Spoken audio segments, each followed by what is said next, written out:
Ah oui, c'est un sujet sensible et le mot est faible. L'église de Guyane est dans la tourmente depuis plusieurs semaines.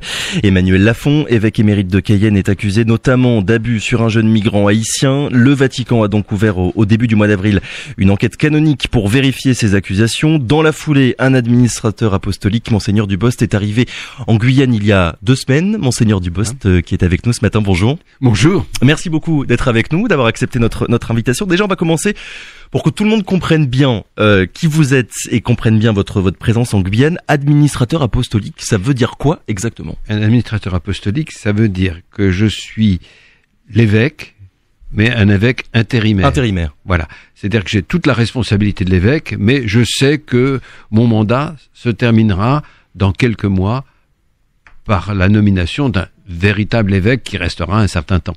Donc j'ai toute la responsabilité, mais pas le temps.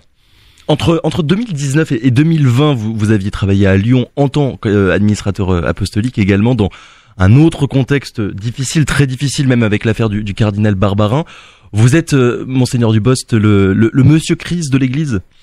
Non, je crois que surtout je suis vieux et en bonne santé, et donc ça permet d'avoir quelqu'un qui n'est pas en activité et qui est libre, et qui peut circuler quand on lui demande. Vous allez donc être chargé là dans les mois qui viennent de guider le diocèse, c'est ça? Exactement. Ça veut dire quoi très concrètement? Très concrètement, ça veut dire une des premières choses à faire, c'est de faire que les paroisses puissent avoir leur pasteur. Donc il y a forcément des gens qui vont être malades, qu'il faut remplacer, dont le mandat est terminé. Donc la nomination est très importante.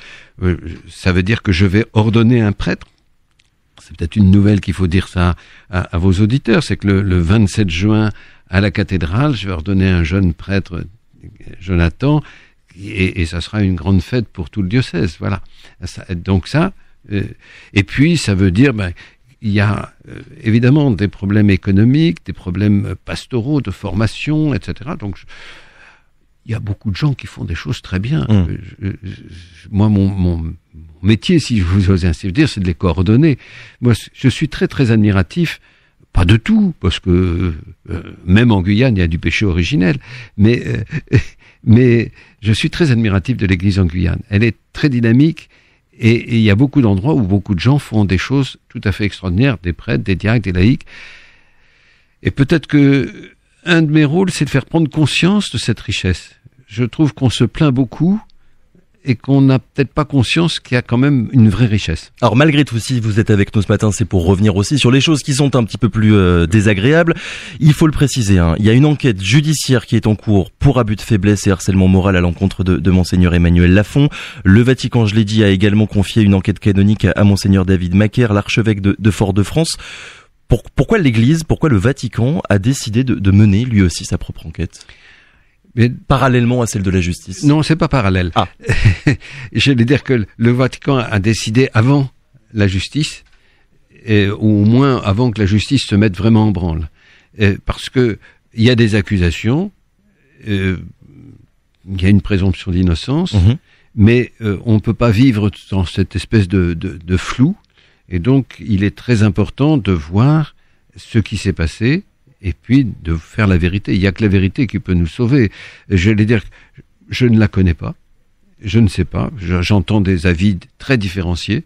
Il y a des gens qui défendent le père Lafont vraiment très très fort. Oui. Il y a d'autres qui les accusent très fort. J'arrive, je ne sais pas. Je ne sais pas. Moi, j'avais beaucoup d'admiration pour Emmanuel Lafont, mais je ne le connaissais peu. Je le voyais une semaine par an. Mais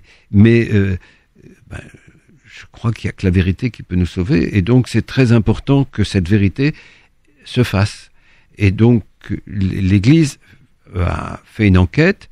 Cette enquête, elle n'est pas tout à fait parallèle. C'est parce que, traditionnellement, dans ce cas-là, l'enquête de l'Église est seconde. Ce qui est important, c'est l'enquête judiciaire. Une fois que l'État se met en branle, oui. On suit ça. Alors, après, on verra s'il y a lieu d'avoir des sanctions ou d'avoir des modifications. Il y a une deuxième chose que vous n'avez pas dite, c'est que on va faire en même temps que l'enquête un audit du diocèse pour voir pour son organisation, parce que et effectivement un des problèmes, c'est comment faire en sorte que ceci ne puisse pas se reproduire. Et autant l'enquête, ce n'est pas votre mission, ce n'est pas vous qui vous en occupez, autant l'audit du diocèse, c'est vous qui allez le prendre en main. J'ai décidé qu'on commencerait probablement la semaine prochaine. On va avoir l'économe de Martinique qui va venir chez nous. Oui. Et puis, probablement que la semaine suivante ou la semaine d'après, il y a des problèmes techniques à résoudre, des quarantaines, des choses comme ça. Je voudrais que ça commence le plus vite possible. Le plus vite possible. Monseigneur Dubos, dès 2008, des prêtres avaient prévenu le Vatican à propos des agissements d'Emmanuel Lafont. Un évêque enquêteur était venu en Guyane, alors que Monseigneur Lafont soit innocent ou non, ce sera à la justice de se prononcer. Malgré tout, quand on voit ces histoires qui ressortent aujourd'hui, les fidèles sont en droit quand même, je pense, de se demander si l'Église, à l'époque et depuis toutes ces années, a vraiment tout fait pour que la lumière soit faite sur cette situation. Ouais. Moi, j'ignorais totalement cette enquête de Monseigneur Bonfils. Oui. Les conclusions de cette enquête étaient dubitatives. C'est-à-dire qu'il disait je ne suis pas arrivé à une conclusion.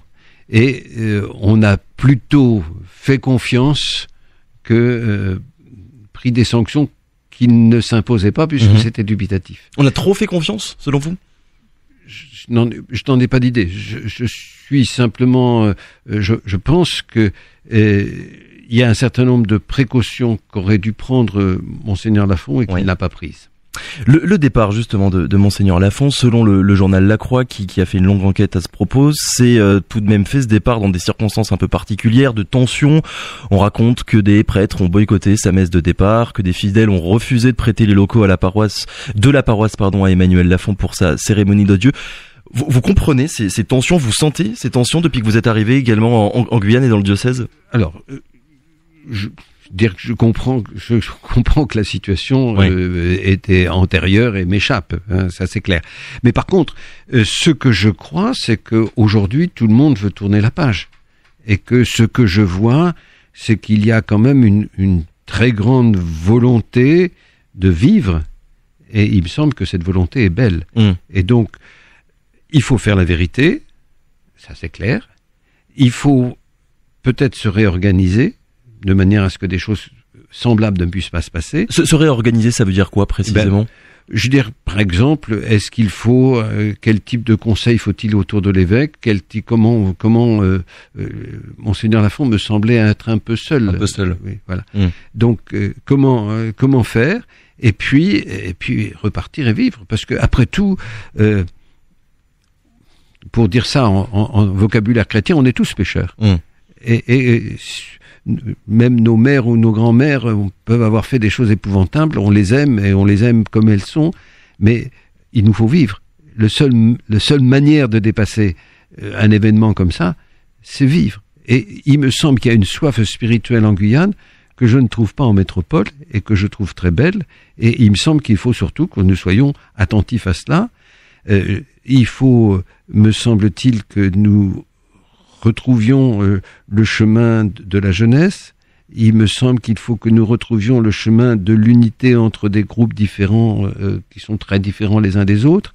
Il faut que nous essayions de vivre cet évangile d'amour et d'amitié. Je veux dire que l'Église c'est fait pour l'union avec Dieu et l'unité du genre humain. Ici, c'est significatif, et je trouve que politiquement c'est même fort important d'essayer de vivre cette unité. Seule la vérité permettra de reconstruire l'église de Guyane, c'est ce qu'a déclaré Monseigneur David Macaire. L'église de Guyane aujourd'hui, selon les premiers éléments que vous avez peut-être recueillis, les premiers témoignages que vous avez aussi certainement eus, elle a besoin d'être totalement reconstruite ? Non, parce qu'il y a des choses qui vont bien. Il y a des choses qui vont très bien. Il y a quand même beaucoup d'endroits, beaucoup de paroisses. J'étais à Irakumbo il y a quelques jours. J'ai trouvé que c'était une paroisse magnifique. C'est-à-dire que je veux pas dire qu'il faut reconstruire Irakumbo, ça serait idiot. Donc non. Il y a le problème, c'est tout le monde le sait. Le territoire est très vaste. Les gens sont très variés. Et on peut s'ignorer les uns les autres. Ça, c'est facile.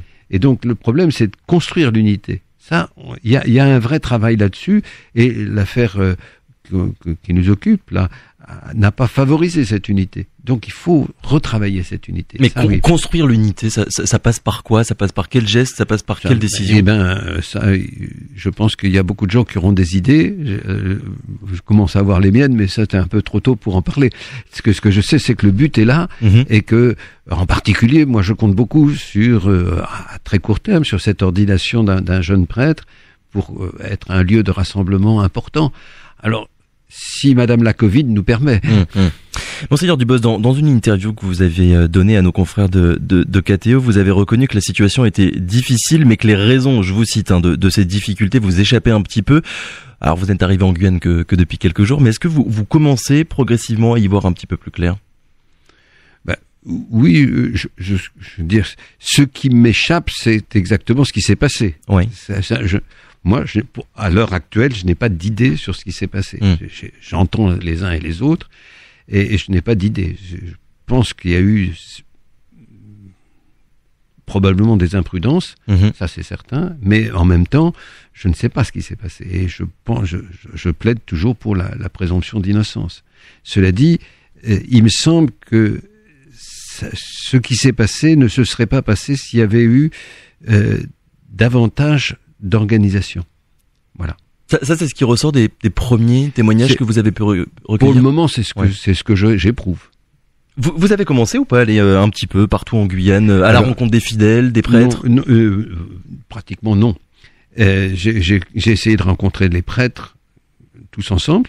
Je vais maintenant, pendant les 2 mois qui viennent, voir chaque doyenné, parce que pour parler, quand on est à 40, on parle pas. On se voit, symboliquement, c'est très important. Mais en tête à tête. En tête à tête, et puis en petit groupe. Un petit groupe, parce que ça, c'est très important. Et je verrai donc doyenné par doyenné. Puis j'ai une autre piste pour rencontrer les gens. Je vais faire un certain nombre de confirmations, pratiquement tous les dimanches jusqu'au mois de juillet, parce que et ça me permettra d'avoir 2 pistes pour connaître. Et puis après, je reçois les gens qui me demandent de me voir.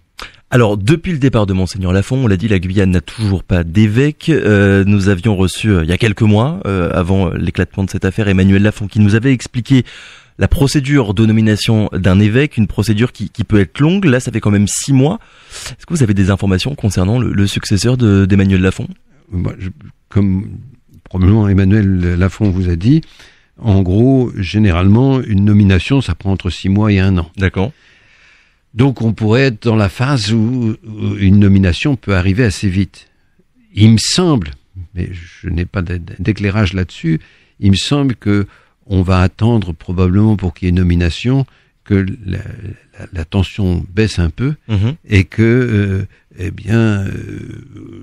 on voit un petit peu plus clair sur les suites juridiques de l'affaire. Donc ce temps d'attente en fait est lié aux affaires qui sont en cours. On m'a pas fait de confidence, donc je ne peux pas vous dire, mais enfin je pense. Oui, parce que c'est le pape qui va nommer c'est le pape, l'évêque. Oui. Monseigneur Dubos, le diocèse de Cayenne, il a vu le jour en 1956, il y a donc un peu moins de 70 ans, c'est une jeune église. Vous avez déclaré qu'il y a des tensions dans ce diocèse qui est habité par des populations extrêmement différentes, vous nous l'avez dit il y a quelques minutes. Qu'est-ce qu'il va falloir faire pour apaiser ces tensions? Vous nous avez parlé d'unité, pour trouver un nouveau mode de fonctionnement. C'est quoi? Moins de verticalité, essayer d'entendre et d'écouter les avis de tout le monde? Et il faut certainement écouter les avis de tout le monde. Il faut surtout se persuader que aimer les uns, ça ne veut pas dire ne pas aimer les autres. Je veux dire que ce qui est très difficile ici, et je comprends que chacun a besoin de se sentir renforcé dans sa dignité. Et il me semble que c'est très important. Moi, je suis très admiratif, je vous l'ai dit, et je rencontre des personnalités qui sont remarquables, beaucoup de personnalités guyanaises, et je veux dire que il y a là quelque chose qui me frappe, c'est la qualité de ces personnes. Mais plus qu'ailleurs, autrement, différemment par rapport à ailleurs. Il y a une qualité humaine que je trouve très très importante, oui. Mais je rencontre des Haïtiens, je rencontre des Africains, je pense des prêtres, etc. Chacun a sa manière de faire, mais je crois qu'il faut montrer combien chacun est important. Montrer combien chacun est important. On finira avec ces mots. Monseigneur Michel Dubos, merci beaucoup d'avoir été avec nous ce matin. On le rappelle, vous êtes administrateur apostolique et donc en Guyane pour 6 mois. J'aime bien la Guyane, donc si je reste un certain temps, ça ne me déplaît pas. Mais je pense que pour la Guyane, ça serait bien que ça soit pas trop long. Radio.